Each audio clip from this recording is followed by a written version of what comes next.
Hey everyone, and welcome back to the channel. Today, we're taking a look at something truly mind-blowing, the Lamborghini Turbo Cyberdrone 2025. This isn't just a car, it's a glimpse into the future of transportation. Imagine a Lamborghini that transforms from a head-turning supercar to a sky-conquering machine. That's the magic of the Turbo Cyberdrone. Step inside the luxurious cockpit and prepare to be amazed. We're talking premium materials, a pilot-focused layout with intuitive controls, and a breathtaking panoramic view. It's like piloting your own private jet, but with the unmistakable spirit of a Lamborghini. But the Cyberdrone isn't just about looks and comfort. This beast boasts a revolutionary twin-turbocharged engine that delivers earth-shattering performance on land. And when it's time to take flight, powerful electric thrusters take over for a smooth and exhilarating transition. The 2025 Lamborghini Turbo Cyberdrone isn't just a car,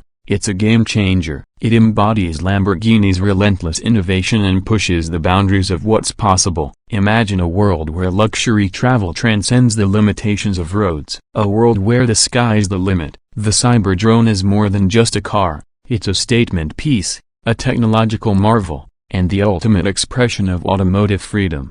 But is the Cyberdrone for everyone? Well, if you crave the ultimate in performance, luxury, and the thrill of defying gravity, then this might be your dream ride. So, what do you think? Would you trade your car for a flying Lamborghini? Let us know in the comments below. Thanks for joining us on this look at the Lamborghini Turbo Cyberdrone 2025. Don't forget to like, subscribe, and hit that notification bell so you never miss an upload. Until next time, dream big and drive, or should I say, fly luxuriously.